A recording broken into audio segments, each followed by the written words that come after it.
नमस्ते भारत, जय श्री राम। आप सभी लोगों के बीच में एक बार फिर से मैं उपस्थित हो गई हूं। तो निवेदन वही कि इस वीडियो को लाइक कीजिएगा, अंत तक देखिएगा, शेयर कीजिएगा और बेल आइकन को हिट करते हुए मेरे यानी आपके अपने चैनल ममता पेन्यूली काले उवाच को अवश्य सब्सक्राइब कर लीजिएगा। हिंदुस्तान बात की जाएगी ममता बनर्जी यानी कि वेस्ट बंगाल की मुख्यमंत्री। उनको सुप्रीम कोर्ट से एक बार फिर से तगड़ा और करारा वाला झटका लग गया है। आजकल झटकों पे झटके ममता बनर्जी खा रही हैं और उनकी जो करनी है वो उनके सामने आ रही है।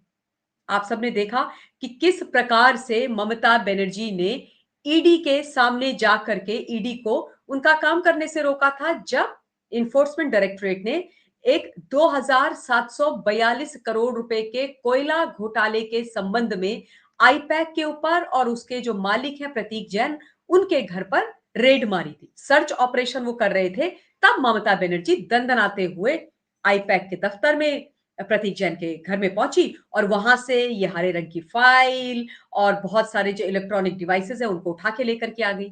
और उसके बाद से ये मामला कोर्ट में था, पहले कोलकाता हाई कोर्ट में गया। कोलकाता हाई कोर्ट के बाद ईडी सुप्रीम कोर्ट में चली गई, आर्टिकल 21 के तहत अपने अधिकारों की सुरक्षा करने हेतु। अब सुप्रीम कोर्ट में इस मामले के ऊपर सुनवाई हुई। तो रेड पर दीदी वर्सेस ईडी की जो फाइट है वो सुप्रीम कोर्ट में है। ममता बनर्जी को लगा था कि 3 फरवरी को इनकी विजयश्री हो जाएगी सुप्रीम कोर्ट में और ईडी को फटकार पड़ेगी, लेकिन ऐसा कुछ हुआ नहीं।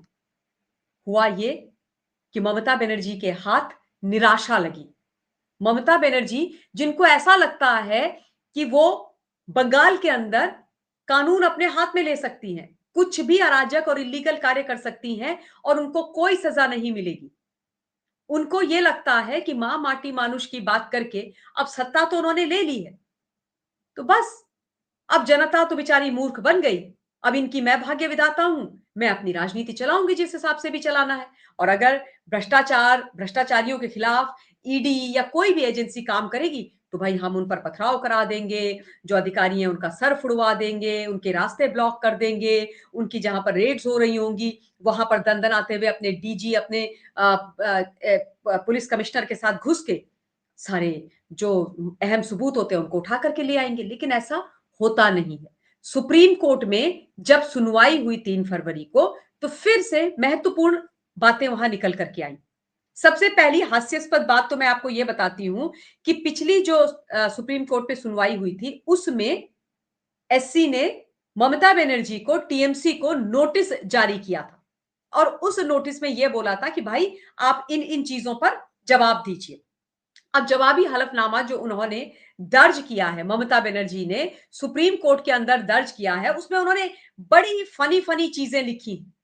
उन्होंने जवाबी हलफनामे में क्या लिखा है सुनकर के आप लोगों को भी बहुत हंसी आएगी।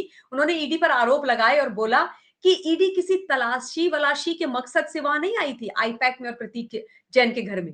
वो तो अवैध चोरी करने के लिए आई थी। बताइए, ईडी प्रतीक जैन के घर में चोरी करने के लिए आई थी, ऐसा मैडम कह रही है। और क्या चोरी करने आई है? पॉलिटिकल डेटा चोरी कराने आई थी।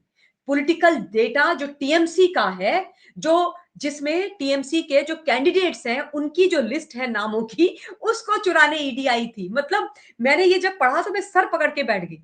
मतलब इन्फोर्समेंट डायरेक्टरेट को कोई और काम नहीं है। इस देश के अंदर इतने भ्रष्टाचारी है, इतने हजारों केसेस ईडी के पास है। हर दिन ईडी सीजर कर रही है, रेड्स कर रही है, हजारों करोड़ रुपया रिकवर कर रही है। अब वो ईडी ममता बनर्जी का जो राजनीति देख रही है, ऐसी एक संस्था के ऊपर रेड मारेगी ताकि ईडी को उनके कैंडिडेट्स की लिस्ट मिल जाए।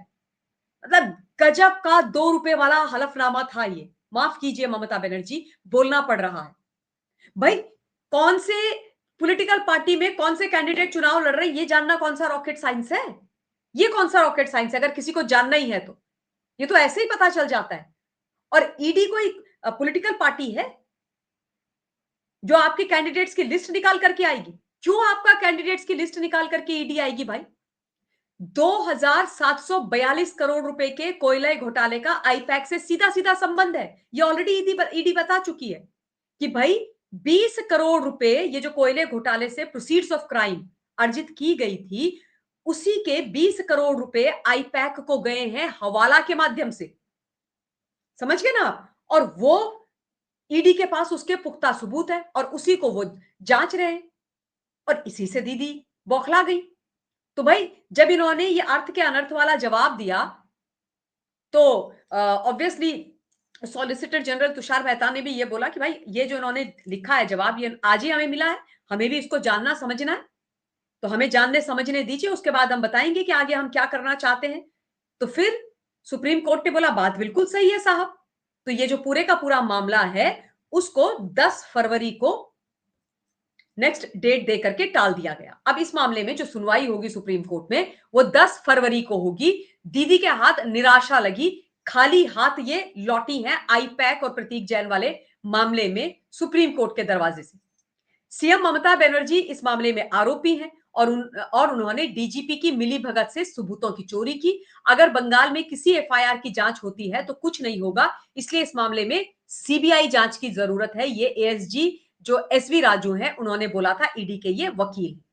ठीक है, स्पष्ट तौर से ये बोला गया था कि DGP, Kolkata police commissioner, Mamata Banerjee, इन सब पर एफआईआर दर्ज होनी चाहिए। अब मैं आपको ये बता देती हूं कि ईडी के 4 मुख्य आरोप क्या हैं इस पूरे मामले के अंदर।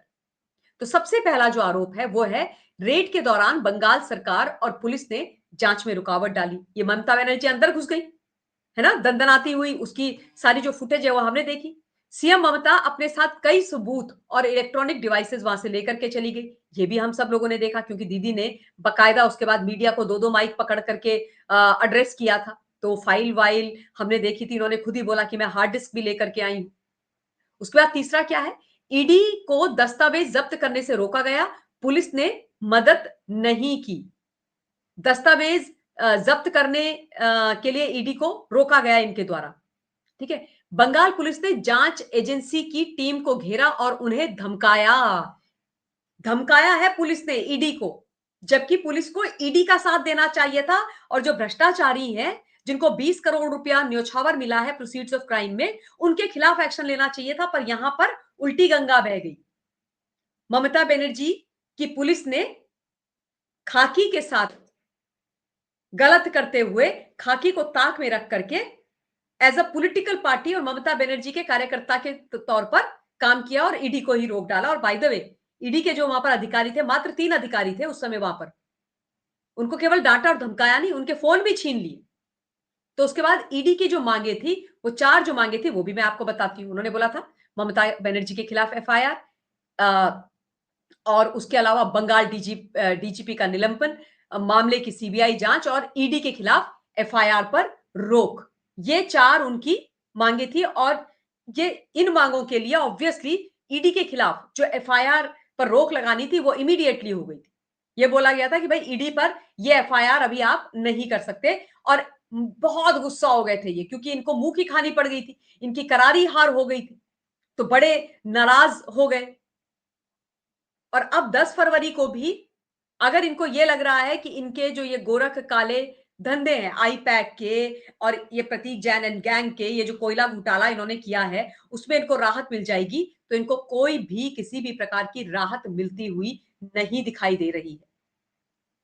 क्योंकि ईडी स्पष्ट तौर से यह बोल रही है कि भाई अगर इस तरीके से ममता बनर्जी ने किया है और इसको एग्जाम्पल बना करके बाकी जो प्रदेश हैं वहां पर भी वहां के सीएम, वहां की सरकार और पुलिस ईडी के ऊपर छापेमारी करने लग जाएगी और ईडी के साथ इस तरीके का व्यवहार करने लग जाएगी, तो ईडी का तो मनोबल टूट जाएगा।